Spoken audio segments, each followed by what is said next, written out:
ಬಾನಂದಳದ ಚಂದ್ರನ ಆಗಮನದ ಮುನ್ಸೂಚನೆಯಲ್ಲಿ ತಾಳ್ಮೆಯನ್ನು ಹೊತ್ತು ನಿಂತ ಈ ಭೂಮಿ ತಾಯಿಯ ಮಡಿಲಿನಲ್ಲಿ ಆಯೋಜಿತವಾಗಿರುವ ಈ ಸಮಾರಂಭದ ಅಧ್ಯಕ್ಷರೇ, ಮುಖ್ಯ ಅತಿಥಿಗಳೇ ಹಾಗೂ ಎಲ್ಲ ಗೌರವಾನ್ವಿತ ಗುರುಗಳೇ, ಊರಿನ ಹಿರಿಯರೇ ಹಾಗೂ ನನ್ನ ಸಹೋದರ ಸಹೋದರಿಯರೇ, ನಿಮ್ಮೆಲ್ಲರಿಗೋಸ್ಕರ ಅನಂತ ಅನಂತ ನಮಸ್ಕಾರಗಳು.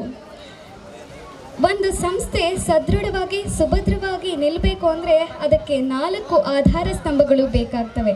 ಮೊದಲನೆಯದಾಗಿ ಸಂಸ್ಥೆಯ ಸಂಸ್ಥಾಪಕರು, ಎರಡನೆಯದಾಗಿ ಗುರು ಬಳಗ, ಮೂರನೆಯದಾಗಿ ವಿದ್ಯಾರ್ಥಿಗಳು, ನಾಲ್ಕನೆಯದಾಗಿ ಪಾಲಕರು.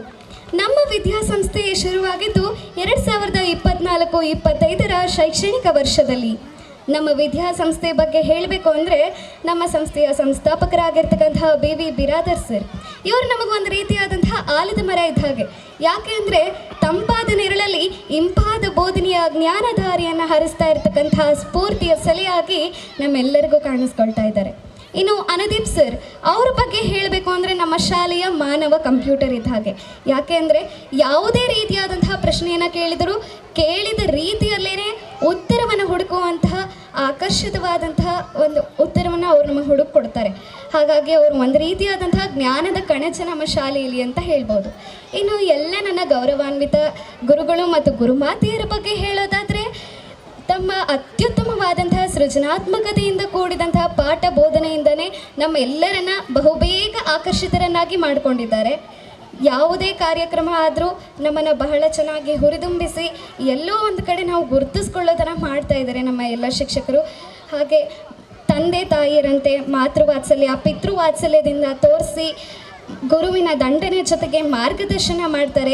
ಯಾವುದೇ ಸಮಸ್ಯೆ ಕೇಳಿದರೂ ಕೂಡ ಬಹು ಪ್ರೀತಿಯಿಂದ ಬೇಗ ಅರ್ಥ ಆಗೋ ರೀತಿಯಲ್ಲಿ ಹೇಳ್ತಾರೆ.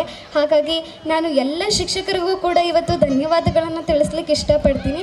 ಇನ್ನು ವಿದ್ಯಾರ್ಥಿಗಳು ಅಂತ ಹೇಳಿದರೆ ಆಕಾಶದಲ್ಲಿ ಪಳಪಳ ಹೊಳೆಯೋ ನಕ್ಷತ್ರಗಳಿದ್ದ ಹಾಗೆ.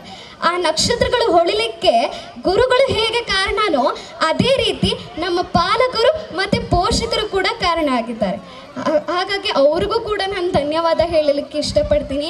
ಇನ್ನು ಈ ವಿದ್ಯಾಸಂಸ್ಥೆಯಿಂದ ವಿದ್ಯೆಯನ್ನು ಪಡ್ಕೊಂಡು ಕಲಿಸಿದ ಗುರುಗಳಿಗೂ ವಿದ್ಯಾಸಂಸ್ಥೆಗೂ ನಮ್ಮ ಪೋಷಕ ಮತ್ತು ಪಾಲಕರಿಗೂ ಕೂಡ ಹೊಸ ಒಂದು ಸ್ಫೂರ್ತಿದಾಯಕವಾಗಿ ಅಂತ ಮಕ್ಕಳನ್ನ ಎಲ್ಲೋ ಒಂದು ಕಡೆ ಗುರುತಿಸ್ಕೊಳ್ಳೋ ಹಂಗೆ ಮಾಡಬೇಕು ಅನ್ನೋ ಒಂದು ಸ್ಫೂರ್ತಿ ಬರಲಿ ಅಂತ ನಾನು ಎಲ್ಲರ ಹತ್ರನೂ ಕೇಳ್ಕೊತೀನಿ.